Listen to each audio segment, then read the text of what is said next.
តោះអ្នកទាំងអស់គ្នាមកស្ដាប់ការបកស្រាយរបស់បងអូនស្រីម្នាក់ដែលគាត់ខូចតម្រងនោមក្នុងអាយុ23ឆ្នាំហូបគ្រឿងបងឯងសូម្បីតែចំណីអាហារតិចតួចដែលយើងញ៉ាំជាប្រចាំថ្ងៃហ្នឹងវាគឺជាឃាតករលាក់មុខរបស់យើងខ្ញុំអត់សូវហូបទឹកទី1ទី2ខ្ញុំហូបមីរហូតមកញ៉ាំមីច្រើនអាហារកែច្នៃគ្រឿងផ្អាប់អីហ្នឹងគឺខ្ញុំញ៉ាំរហូតខ្ញុំញ៉ាំអត់សូវតោមទេ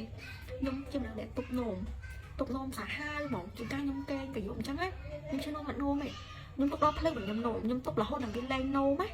ចាខ្ញុំឈឺជាទៅរងនោមហ្នឹងគឺរយៈពេល7ឆ្នាំហើយខ្ញុំចិត្តតែផ្សំថ្នាំលេបផ្សេងអញ្ចឹងតែខ្ញុំអត់បានមើលវាដិតដល់ទេក៏ទៅពេទ្យប្រឌិតឲ្យដិតដល់ទេអញ្ចឹងវាធ្វើឲ្យខ្ញុំមានបញ្ហាកាន់តែធ្ងន់ទៅហើយគីឡូរបស់ខ្ញុំទាំងអស់គ្នានៅតែ30គីឡូជាងវាអត់ឡើងទៅណារួចហ្មងក្នុងមួយថ្ងៃទាំងអស់គ្នាជឿខ្ញុំផឹកទឹកអត់អស់មួយដប500ហ្នឹងខ្ញុំផឹកអត់អស់ទេព្រោះសារពេលផឹកខ្ញុំផឹកកាហ្វេហើយខ្ញុំផឹកទឹកតែអញ្ចឹងខ្ញុំផឹកតែប៉ុណ្្នឹងហ្មងយ៉ាងច្រើនថែមទឹកមួយកែវអីទៀតទេតមកពេលដែលខ្ញុំចាប់ផ្ដើមដឹងថាខ្លួនឯងធ្វើទុកហ្នឹងគឺទី1គឺខ្ញុំចុកចង្កេះខ្លាំងចុកចង្កេះហើយនឹងឈឺក្បាលប៉ុន្តែដោយសារតែខ្ញុំវាប្រកេតដល់ខ្នែងអញ្ចឹងគេចាក់ថ្នាំស្លាប់នៅឆ្អឹងខ្នងអញ្ចឹងខ្ញុំគិតថាអូអាចនឹងវាឈឺចង្កេះដោយសារតែថ្នាំហ្នឹងព្រោះធ្លាប់គេនិយាយថាអ្នកដែលវាពីច្រើនចង្កេះឈឺអីអញ្ចឹងណាហ្នឹងហើយខ្ញុំគិតថាខ្ញុំឈឺហ្នឹងគឺដោយសារតែបែបហ្នឹង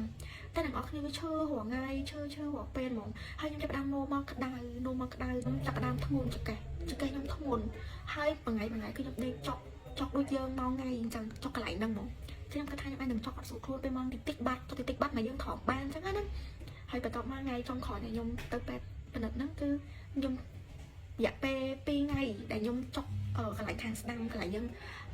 ខាងស្ដាំដៃដូចគេថាដៃស្បូនអញ្ចឹងគាត់ថាខ្ញុំចុកដៃស្បូនស្អីអញ្ចឹងទៅពេលដែលខ្ញុំអត់នោមខ្ញុំអត់ចុកទេតែពេលដែលខ្ញុំនោមខ្ញុំចុកដូចគេយកមកចូលមកចាក់អញ្ចឹងខ្ញុំចុកឡើងធំចេះពេលនោមខ្ញុំធំអញ្ចឹងណាតែពេលខ្ញុំហើយវាលែងអីពេលដែលទៅពេទ្យគឺកូនមើលទៅគឺឃើញទឹកនោមដក់នៅក្នុងតម្រងនោមប៉ុន្តែគេហៅគ្រូក្នុងតម្រងនោមដែរប៉ុន្តែរកអត់ឃើញទេព្រោះគេថាបើសិនជាទឹកនោមហ្នឹងដក់នៅក្នុងតម្រងនោមទោះថាតែតម្រងនោមនឹងមានគ្រូឬក៏មានអីមួយបាំងស្ទះហើយតម្រងនោមរបស់ខ្ញុំចាប់ដើមលេខធំហើយលាកផ្លោកនោមទៀតចាំមិនថាពេលដែលយើងទុកនោមហ្នឹងណាហើយយើងអត់ទៅនោមចឹងទឹកនោមហ្នឹងប្រកបនៅក្នុងផ្លោកនោមហ្នឹងវាធ្វើឲ្យឡើងលាកហើយវាធ្វើឲ្យមានបើកណៃខ្លះអាចនឹងមានគ្រូចឹងអាចនឹងបិទបាត់គេហៅស្អីគេបាត់តម្រងនោមយើងអាចចាញ់មកអញ្ចឹងវាស្ទះនៅហ្នឹងចឹងអ្នកនរគ្នាអាសាខ្ញុំទឹកឲ្យបានច្រើនកុំទុកឲ្យដូចខ្ញុំព្រោះថយអាហារកែច្នៃ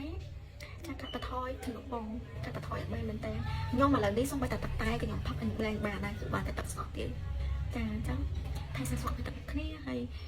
វីដេអូនេះធ្វើតែទុកចាំលេខជាបបពិសោធន៍តែអញ្ចឹងថែសុខភាពខ្ញុំទឹកឲ្យបានច្រើនកុំឲ្យមានបញ្ហាឈឺធ្ងន់តែធ្ងន់គឺដល់ធ្ងន់មែនតើហ្មងគឺវាស៊ីដល់កលៀននៃជំងឺហ្នឹងណាតែវាធ្ងន់ខ្លាំងណាស់គឺវាស៊ីដល់កលៀនហ្មងអញ្ចឹងតនៅតិចយើងជាងថែខ្លួនហើយផ្លាស់ប្ដូរទម្លាប់របស់យើងឡើងវិញជាយើងញ៉ាំទឹកឲ្យបានច្រើនអូខេបាយបាយ